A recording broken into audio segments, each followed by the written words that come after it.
Hello, guys. Today is Wednesday, and I am heading out to see my father who has dementia. And this seemed like a perfect day to discuss beets.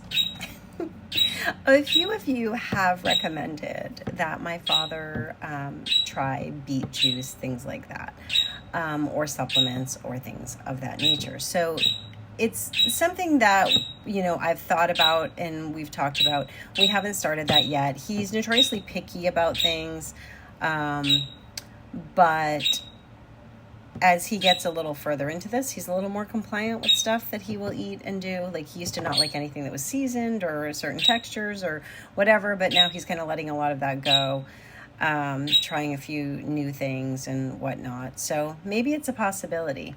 But one thing I was thinking about, because obviously this dementia journey has had me looking at my own dementia journey. My mom died very suddenly 7 years ago of a heart attack. So this video actually really addresses both issues. There's the heart attack issue. She had high cholesterol, she had high blood pressure, she had a lot of issues she would maintain with medication, but the damage is still occurring in your heart as you are still not changing your diet, not changing exercise. As she got older, it was harder to exercise. She had bad knees, etc. So here I am. I'm going to be 54 next month. I am 53 years old, and I am thinking back to my past and things that I used to eat growing up that I don't eat as often anymore. Things were much more seasonal when I was growing up, because we would go with like July and August, we ate a ton of corn on the cob because it was at all of the farm markets. My mom would go get it like almost every day. No matter what we were eating, we would have a couple of ears of corn with it right off the cob, steamed perfectly, a little butter, a little salt. I didn't like the salt as much, but I would do the butter, and just delicious, absolutely delicious.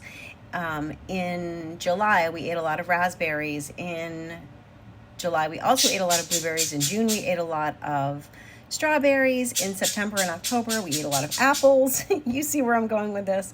But the beet cycle was one that was interesting, because early on, when the beets form, they have the beet greens and then the little tiny baby beet. And my mom used to steam these. She'd wash them and steam them, put a little butter in them, little salt and pepper, and we would have beet greens, and then there would be like some little baby beets attached as well.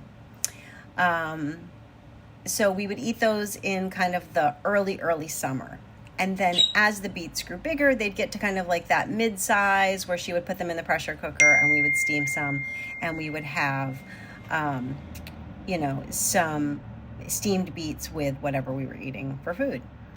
Then as they got a lot bigger, bigger, she would slice them up and she would pickle them, and we would have pickled beets, and we would eat those all winter. So the garden would really feed us, then and throughout the winter on some level. She would can raspberries, she would can jam, pickled beets. I don't remember her making pickles, but I'm sure she did. And beans, jars of green beans that she would can. She would do that a lot too. She should also freeze things.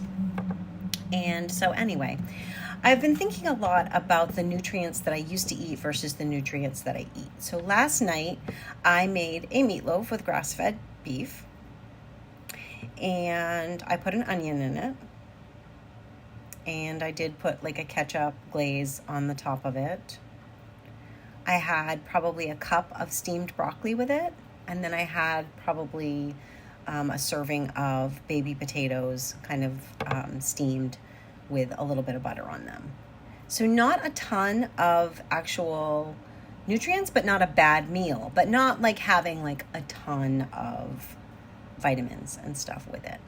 So I have started incorporating things into my diet. I started reading the more of the Blue Zone type books, and that's for the people in the areas where they live to be over 100 years old, the Blue Zones. So there's a book on it, there's a cookbook. There's also another cookbook called How Not to Die. There's a book and a cookbook with that, and then he's got some new stuff that's coming out. So I'm not doing everything perfect. I'm not following any one plan 100%, but I am starting to incorporate some things into it. I started with sweet potatoes and black beans. I started eating a lot more sweet potatoes and black beans. I put cottage cheese back into my diet. I put yogurt back into my diet, oatmeal. I started putting more whole foods, more nutrients back into my diet, and I want to add beets. My partner does not like beets at all, so I will probably have to get him a supplement, but I have made some canned beets as a side for some of my things, and I've got pickled beets. And then I discovered these at the grocery store the other day. Now, these are not organic. Aunt Nellie's, I know it's got a farm on it. I'm sure it is owned by some big conglomerate. Seneca Foods. Anyway, it looks wholesome though, doesn't it? But it has pickled beets, and they're in these little individual ready-to-eat containers. So I thought, this is interesting. Picnic baskets, lunch boxes, on the go. And I thought this might be perfect for me to open up one of these as like a little side for whatever we're having. So they're pickled, which means like if we had sandwiches or whatever, I could have like a little side of pickled beets or whatever. My mom used to serve them with like mac and cheese. Like if she made mac and cheese, we'd always have pickled beets with them. I don't know why, but those two flavors somehow are just, I don't know, they're fun for me. They just bring back great memories. So I bought these. So I'm going to start investigating beets a little bit more. I know some of you have mentioned beet juice to me. Let me know if you take a beet supplement, how you prepare beets, if you have beet recipes, if you like pickled beets, if you know of brands like this that are organic that I can look for. I have not hit up like a Whole Foods yet for them to see what's out there, but I did get these. And so I'm going to start. I know beets improve circulation, they improve cognitive function, the blood flow, the anti-inflammatory properties. There's a ton of fiber in them. In fact, I think like a cup of beets or like a serving of beets is a full serving of fiber. Beet juice is very good for athletic training and endurance. So I'm just starting to kind of dabble in the whole thing. So let me know if you guys are trying any new superfoods, putting anything new into your diet, trying anything as we age to feel a little bit better. I'm really trying hard to cut out a lot of the processed food in my life, and it's getting frustrating because there's been so many recalls and there have been so many people, like we switched to the avocado potato chips, and now it's coming out that they've been tested and they're not showing any traces of avocado oil in them despite being labeled that. So it's frustrating, and I don't know, and I'm thinking like as I get back to the farm, I will be growing more of my own food. As of right now, I have the countertop garden and I've got my lemon tree and things like that, but it's not really cutting it. But, you know, you're not going to live through a winter on a handful of jalapenos, but we'll see. So I'm making some changes, and I just want to take you on this journey and get your advice, because I know so many of you guys either garden or you cook or you're really interested in health and nutrition.